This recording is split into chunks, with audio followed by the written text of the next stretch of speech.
Hello, and welcome back to Rev Lexus, the Lexus channel for you. Today, you're going to be joining me inside the Lexus LC as we come up to the 1 year since I've purchased this Lexus LC 500H. This is going to be a video just covering kind of the associated costs I've experienced over the year, and just what it's like to kind of own and drive. This is my car as a daily driver, so if you're new to this video, I recommend you maybe check out some of the other videos that I've posted on this car throughout the year. Now, let's get into it. So I've managed to take some notes on my little notepad here, and we're going to start off with the mileage. So this year so far, calendar year from May 23 to May 24, I have done 6,270 miles. I don't know if that's a lot or not. This is my only car set as my daily driver, so in one aspect I don't feel it's a lot. However, for a Lexus LC, I feel like it's quite a lot. Just in comparison, most people seem to do a few thousand miles from what I can see in the forums. The next part is servicing. This is a service plan that I took out with Lexus themselves when I picked up the car last year. So it's, I want to say £99 a month, but to be exact, it's £98.75 a month, and that just comes off as a direct debit, and that will cover me for the first 2 services. I did have my major service like 2 months ago now, so really it's all broken into that. So servicing, that's just what's going to be broken into, is £98.75 a month.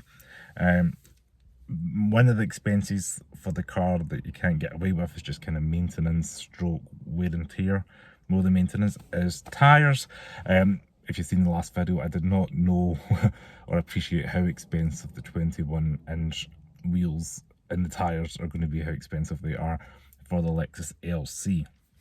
Now, the price I paid, including wheel alignment and an MOT, all kind of bundled into one for 2 rear tyres, the MOT to get through, and then hence the 2 tyres, and the wheel alignment was £914.78.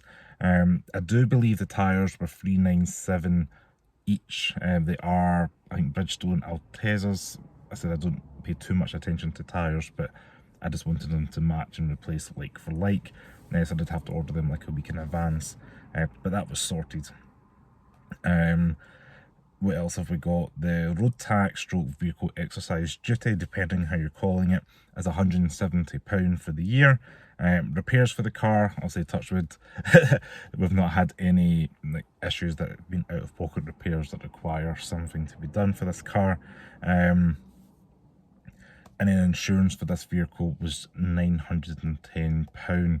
Now, it's hard to tell if that's went up or down, because last year I was paying for the Toyota IQ, and then I added the LC to the policy, and then a couple of months later I sold the IQ, so the prices were kind of all over the place. It was a little bit harder for me to track. It does feel like it's went up, but only maybe like £20 by my calculations. But yeah, at least I know for this full year, for 12 months with the LC only, it's £910 for myself. Now, having had this car for the year, a couple of weird issues that have kind of arisen with the car. If you've watched the channel, you've probably seen this as have occurred. I've had a weird noise on the passenger side fan. That turned out to be a leaf stuck inside there, and I think it was when the service done and they maybe changed the filter or something. It was really annoying, but it was really loud for a bit, and thanks to the guys in the forums, it helped me identify that. Second issue that was a horrendous noise was a stone got caught between like the heat shield and the brake. Now, of all the miles and all the cars I've had, never had that issue before. So I don't know if it's because it's quite open or because I've got little vents at the side that lead to the tyres and the rear wheels, I'm not sure. But yeah, that was frustrating. And lastly, if I remember, I'll put a clip up, I've got the audio not working.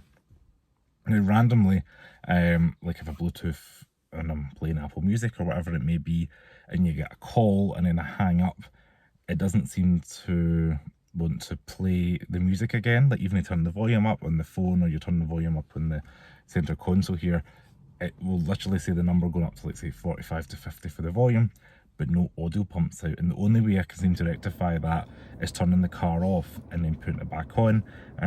It's a really weird issue, and I just don't know what it is, but thankfully I'm not receiving too many calls, so that I just noticed that, like, I don't know, last month, maybe in the last 3 weeks.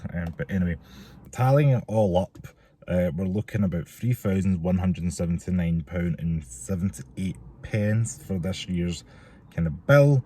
Now the fuel is a little bit more interesting. I have to do a little bit of maths for that. However, based on 6,270 miles, based on roughly £1.60 a litre for petrol, which I know it's a little bit more than that, but I just thought I would work that out, and the 4.546 litres in a UK gallon works out to about £7.27 a gallon.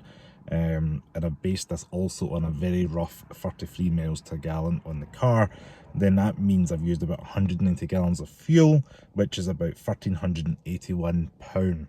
Now that added to the previous bill means my total kind of on-road cost for the year is £4,561.76. Now if I work that out per mile, that looks like it's going to be about 72 pence per mile for the year, which when you see the number like £4,500, it's quite a lot of money in some aspects, and I can see how people who don't have cars can afford like nice holidays and things, but yeah, keeping a car on the road in the UK is quite expensive, and just primarily almost a quarter of that cost is insurance, and a quarter of that cost is fuel. But anyway, hopefully you guys found this video useful and informative. As always, stay safe, and thank you so much for watching, and I'll see you next video. Ciao.